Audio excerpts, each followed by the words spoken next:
শ্ৰদ্ধেয় শিক্ষাগুৰু ভাতৃত্ববৃন্দ নমস্কাৰ গ্ৰহণ কৰিব সাংগঠনিক অভিবাদন জনাইছোঁ। আজি ৩ ফেব্ৰুৱাৰী। আমি টিউটৰসকলৰ বাবে দিনে দিনে উদ্বিগ্নতা বৃদ্ধি হৈছে। এই বৃদ্ধিৰ মাজতে আজি এটা তাৰিখ টিউটৰসকলৰ চিন্তা সংশয় ভৰা ভৱিষ্যতক লৈ ঐক্যবদ্ধ হোৱা সংস্থাৰ বাবে অতি গুৰুত্বপূৰ্ণ সময়গত। সঘনে হোৱা আলোচনা বিবেচনাৰ জৰিয়তে গ্ৰহণ কৰা সিদ্ধান্ত অনুসৰি কৰণীয়খিনি কৰাৰ বাবে কুচকাৱাজ কৰা হৈছে। ইতিমধ্যে দিছপুৰ প্ৰেছ ক্লাবৰ সৈতে যোগাযোগ কৰা হৈছে। প্ৰস্তাৱ মৰ্মে কেবিনেট উপসমিতিৰ মাননীয় মন্ত্ৰীদ্বয়ক সাক্ষাতৰ বাবেও প্ৰস্তুতি চলোৱা হৈছে। ইয়াৰ মাজতে সংস্থাৰ কেন্দ্ৰীয় উপসভাপতি শ্ৰীযুত প্ৰবীণ বৰাদেৱৰ নেতৃত্বত এগৰাকী কেবিনেট মন্ত্ৰী শ্ৰীযুত কেশৱ মহন্ত ডাঙৰীয়াক লগ কৰা হৈছে। অন্য এগৰাকী মন্ত্ৰী শ্ৰীযুত জয়ন্ত মল্ল বৰুৱাকো টিউটৰ মঞ্চই লগ কৰি বাৰ্তালাপ কৰিব। সিদ্ধান্ত মৰ্মে সংস্থাৰ বা মঞ্চই আমাৰ ক্ৰিয়াকলাপসমূহ আগবঢ়াই নিবৰ বাবে কুচকাৱাজ নিশ্চিত কৰিছে। এতিয়া আমাৰ মূল কথালৈ প্ৰথমতে সংবাদমেলযোগে ক'বলগীয়া কথাবোৰ বা যিখিনি কথা আছে সেইখিনি মূল বিন্দুবোৰ ইতিমধ্যে যুগত কৰি থকা হৈছে।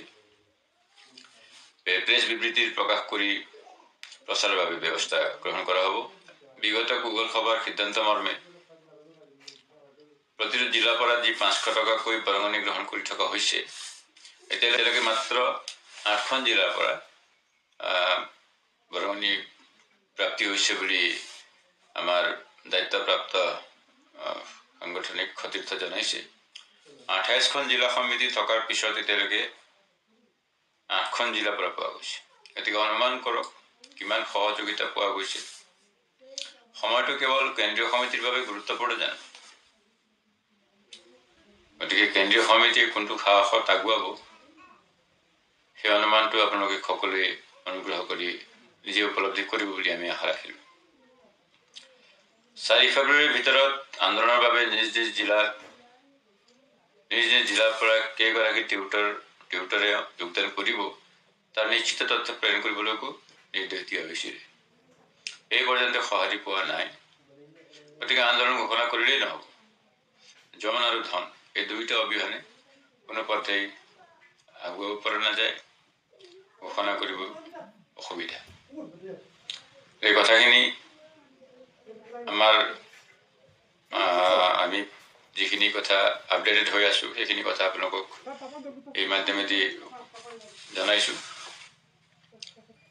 আৰু এটা প্ৰসংগৰ কথা নকৈ নোৱাৰিলোঁ। কথাটো হ'ল গ্ৰুপত নানান কথাৰে কেন্দ্ৰীয় সমিতিক একাংশই কটু বাক্যবান নিক্ষেপ কৰি আহিছে। আমাৰ দৃষ্টিগোচৰ হয়, কেতিয়াবা পঢ়িবলৈকে সময় পাওঁ, হাঁহি উঠে। সেইসকল শিক্ষকলৈ কওঁ অন্ততঃ বানানবোৰ শুদ্ধকৈ লিখিব। এগৰাকী শিক্ষকৰ চৰিত্ৰ থাকক বা নাথাকক, অন্ততঃ জ্ঞান থকা উচিত।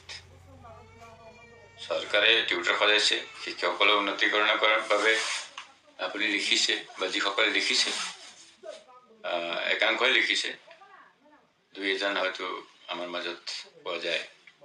শব্দ আৰু ভাষাৰ মৰ্যাদা ধূলিসাৎ কৰি টিউটৰ হোৱাৰ যোগ্যতাত সন্দেহ হয় লিখনিবোৰ পঢ়ি। ফুটল জন্মে অন্য কথা সদ্যহতে ক'ব নিবিচাৰোঁ। কিন্তু গ্ৰুপত লিখিলে বাহিৰৰ মানুহে গম নাপায় বুলি ভবা অনুচিত। চৰকাৰ বা প্ৰশাসনিক প্ৰয়োজনবোধে যিকোনো সময়ত পঢ়িব পৰা এখতিয়াৰ থাকে, যেনেকৈ গ্ৰুপ হওক। গতিকে অগণতান্ত্ৰিক অমৰ্যাদিত শব্দ বা ভাষা ব্যৱহাৰ নকৰিব। এজন বা দুজনৰ বাবে গোটেই টিউটৰ জাতিটোকে কলুষিত নকৰিব। যদি নিজে নিয়ন্ত্ৰিত থাকিব নোৱাৰে, নিজেই বাহিৰত থাকক। আমাক বাহিৰ কৰি দিবলৈ বাধ্য অনুগ্ৰহ কৰি নকৰিব।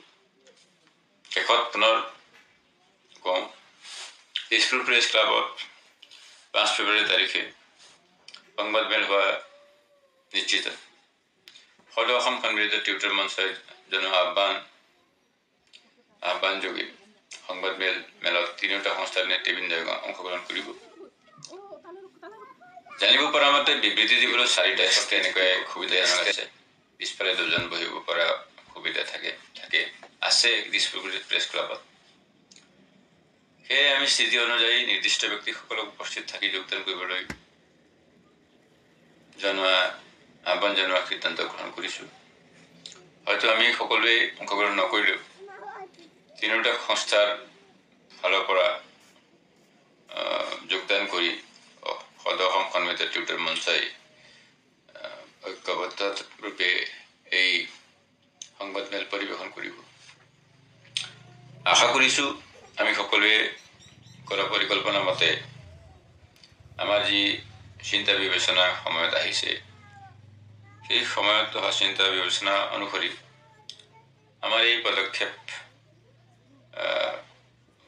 সময় উচিত পদক্ষেপ হ'ব আৰু ইয়াৰ দ্বাৰা এক ফলপ্ৰসূ পৰিণাম কিঞ্চিত হ'লেও হ'ব বুলি আমি আশা কৰিছোঁ।